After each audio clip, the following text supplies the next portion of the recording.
Hey everyone, how's it going? It's Jake here and welcome back to another Pokemon Go video. And in today's video, guys, we're going to be talking about, in my opinion, one of the best electric types for the Jungle Cup. And this electric type is Lanturn. So here in front of you guys, we have pvpoke.com. It's a website that gives you rankings on Pokemon for each cup that happens monthly. And there's tons of resources on here, like battle simulations that you guys can run from on a Pokemon to Pokemon basis. And so right now we are going to check out why I personally think Lanturn is the best electric type in the Jungle Cup. If you guys are new here, please don't forget to drop a subscribe, a like, and leave a comment down below after you watch the video, of course. And without further ado, let's get into why Lanturn is the best on paper in the Jungle Cup meta. So guys, we're going to be jumping into battles very shortly right after I go over why I think Lanturn is the best electric type. And so here we have Lanturn against a custom group I made. It's pretty much all of the viable electric types in the Jungle Cup. That is things like Magneton with the double legacy moveset. We got Magnezone, Golem, Graveler, Alolan version, and Raichu. Raichu is running T-Punch because that actually is the better moveset against Lanturn. Whereas Brick Break, Lanturn would actually beat Raichu. But, you know, for the sake of the video, all you Raichu lovers out there, we have T-Punch on there. And I'm assuming the same results would happen with Alolan Raichu. You know what? Yeah, no, let's just keep Raichu because that's standard. And we got Lanturn here with, in my opinion, Water Gun is the best. Because Water Gun is the reason why I can beat out the other electric types. And then we have Hydro Pump and T-Bolt. So in the Zero Shield scenario, let's see what we got here. So as you can see, guys, Lanturn wins 80% against the other 5 electric types, and that is because number one, Magneton and Magnezone are both very squishy, and you guys have probably seen it in someone's video, how much Water Gun does to a Magneton. In fact, in my last video showcasing Vigoroth, we had a scenario where Lanturn was against Magneton and Water Gun was just chipping it away really fast.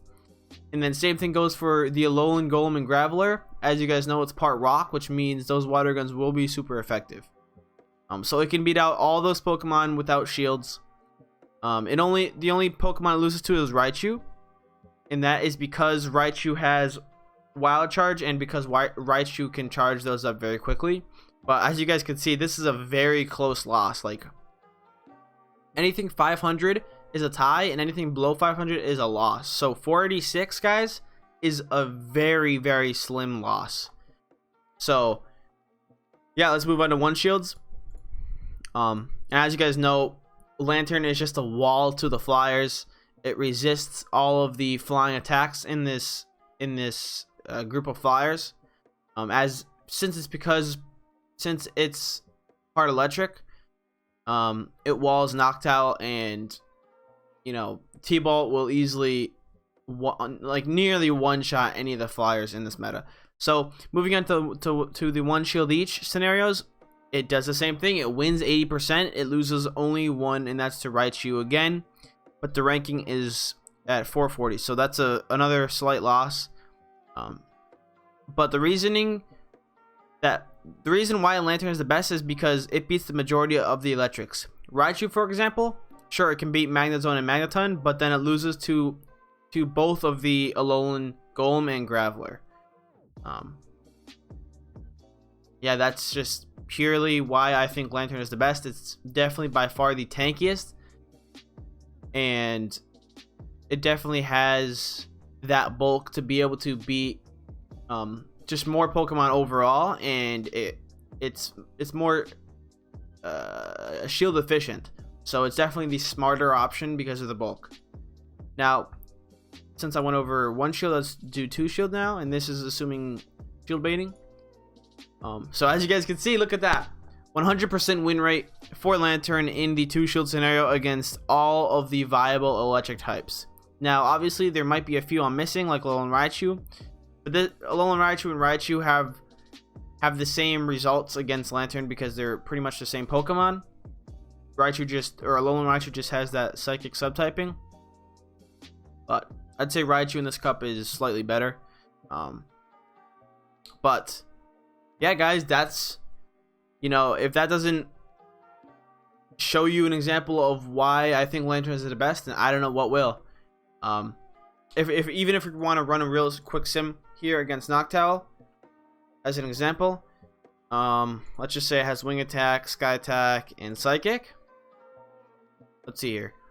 These win ratings are absolutely dominant.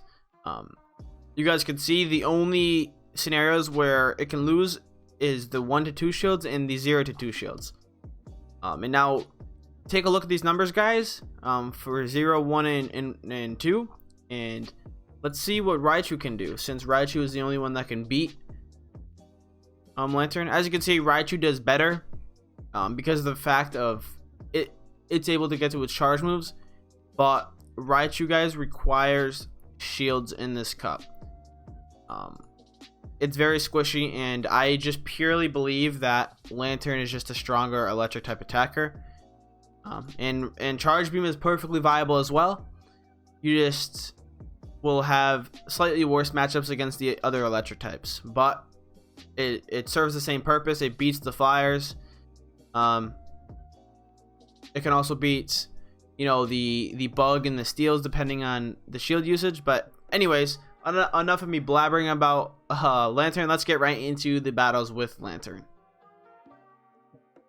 Alright, guys, so jumping in this first battle, we're going to be opening Heracross, and he opens Alolan Golem. So right off the bat, this is a pretty positive matchup. Look at that counter damage, guys. That is doing like 10% of its HP every single hit. Now, we decide to block this Rock Blast because we don't know how much damage that does. We haven't tested that, but he switches into Noctowl, so I switch into my Lanturn, and then he brings in his Vigoroth. So we do have the energy lead here. And Water Gun is still chunking down Vigoroth quite well. So we're going to not block that. We're going to get hit with the Bulldoze, guys, but that's okay. Lanturn forced to switch out of Noctowl, and we still have a Noctowl in the back. And now he is switch locked, so we can bring in this Heracross.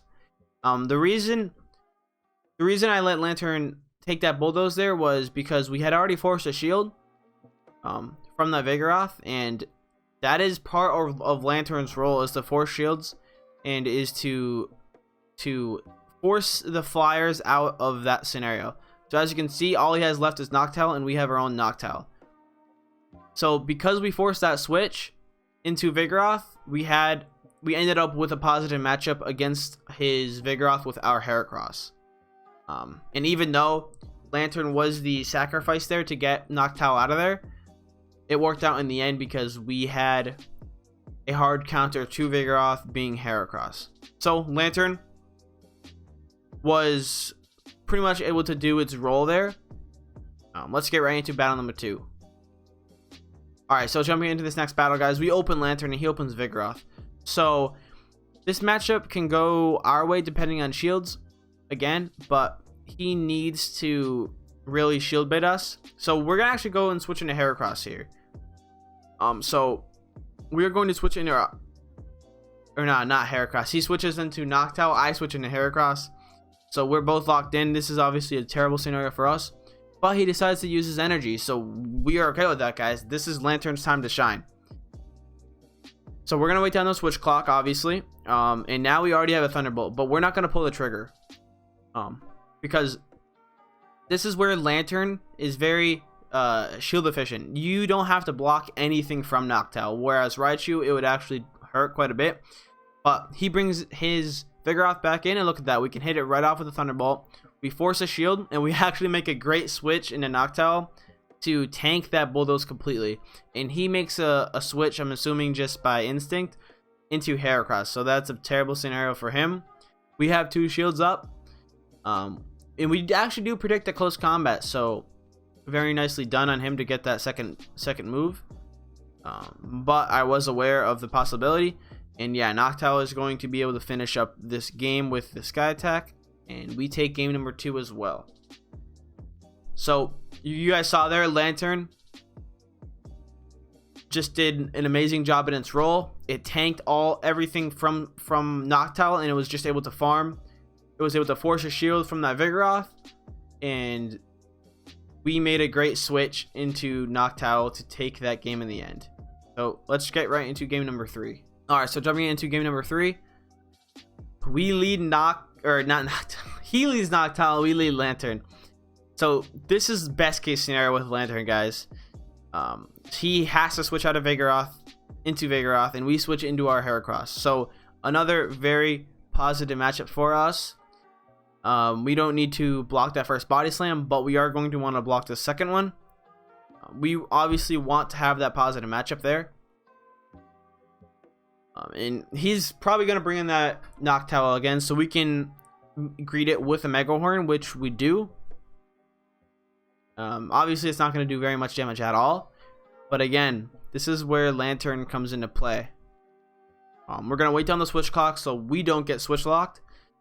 And look at that. Perfectly done. He switches into Fortress, and we're going to charge up a bit of energy and switch into Noctowl. Now, that was a very late switch by us. I was debating whether or not to just stay in there, but I felt like I had to switch out because we want to save Lanturn for the back. And partly because I wanted to show what Lanturn can do in this kind of scenario. So this is normally a favorable matchup, but we're going to forego shields, both shields actually. And now this is where Lanturn comes into play. So we have a Thunderbolt ready to go. He decides to not block, and look at that. We already have enough energy. And his last Pokemon, as you guys saw a little earlier, is Noctowl. So we force that last shield, and this is just a great scenario. If this was Raichu, we could obviously block that, but yeah, obviously Raichu would have won in this scenario too, but I'm just saying its squishiness is kind of what hurts it a little bit. I just feel Lanturn is the better electric because it has the bulk, and you don't have to always use your shield on it. So Lanturn doing its job to a T there perfectly. And let's jump into the final battle of the video. Alright guys, so jumping in this last battle, we are going to lead with Vigoroth, and we have Lanturn in the back. So he opens with his own Lanturn. So this is like I said earlier, this is like a pretty even scenario, but he's running Charge Beam, so we take note of that, and he switches into his Heracross, so we switch immediately into our Noctowl. And we are going to decide to not block that, and it's close combat. So bad call on us, but it doesn't matter. We get a Sky Attack off, and he decides to shield. So Noctowl has definitely done plenty for us right there. Now we can come in with our Vigoroth, which has pre-charge energy, or pre-farmed energy, I should say, and we have the shield advantage. So he brings in his Noctowl, and that just put a smile on my face in the moment, because you guys know what we have in the back, and we have a 2 shield advantage. There's very little chance for him to make a comeback in this. So we're gonna just go into Lanturn immediately there, and he just is deciding to stay in. We get hit by that Psychic, and surprisingly, it doesn't do that much. It doesn't do as much as I thought. But anyways, we're gonna pull the trigger on this T-Bolt to feint the Noctowl, and in comes his Charge Beam Lanturn. So we have the 2 shielded scenario. Usually a Charge Beam Lanturn wouldn't win the mirror match because it just purely charges faster, but we ultimately have that huge shield advantage. So we're just gonna keep water gunning away, pew pew pew, with that water gun. And we're gonna just go Vigoroth just to make sure, be extra safe. But we didn't have to there. We could have just feinted it out with our Lanturn, but we wanted to show Vig some love in the end. But yeah, we take that final game, guys, and we take this video 4-0 against a very strong trainer in the Go Stadium Discord. So huge shout out to them, and yeah, well played, and I appreciate the game. So yeah, that finishes up the Lanturn highlight showcase video for you guys. I hope this kind of convinced you that Lanturn is definitely a candidate for the best electric type in the Jungle Cup meta, purely because it can beat the majority of the other electrics. and it has that tankiness that can potentially end up helping you in the end by not forcing you to have to shield. So that's why I love Lanturn. Just the pure spam of water gun damage, the fact that it's so tanky and it doesn't require shields in most scenarios, and the fact that it beats the majority of the other electric types. So that is it for the video today, guys. I hope you enjoyed my analysis at the beginning, and I hope you enjoyed these battles as well. And overall, I hope you learned something about Lanturn, and yeah, just try it out, and please just run a few matches with it and see how you like it, and tell me in the comments below if you are running Lanturn or what other electric types are you running. So that's it. I hope you enjoyed today's video. Please don't forget to drop a like, comment, and a subscribe, most importantly, as I try to get 1,000 subscribers by the end of this month. It's not looking likely at this point, guys. I'm sorry, but yeah, it is what it is. We'll get it early in July. Yeah, thank you all for watching. I appreciate each and every one of you, and I'll talk to you guys in the next video. Until then, peace out.